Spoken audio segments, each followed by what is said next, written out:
আল্লাহর নবী বলেছেন, মৃত্যুর সময় মালাকুল মউতকে দেখার পরে এমন পানির পিপাসা হবে, মানুষ বলবে, আয় আল্লাহ, 7টা সমুদ্রের পানি যদি পান করতে পারতাম, যে পিপাসা লেগেছে এ পিপাসা নিবারণ হতো না। মানুষেরা বোঝে না, সেই জন্য বলে, কোন নেতা যখন হসপিটালে অসুস্থ হয়, কয় যে নেতা হসপিটালে মৃত্যুর সঙ্গে পাঞ্জা লড়িতেছে।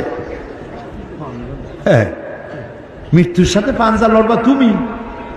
মালাকুল মউত দেখলে তো তোমার কলজে ঠান্ডা, হিম শীতল হয়ে যাবে মালাকুল মউতকে দেখলে।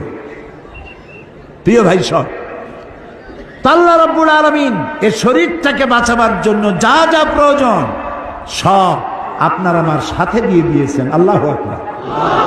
এরপরে ব্রেন,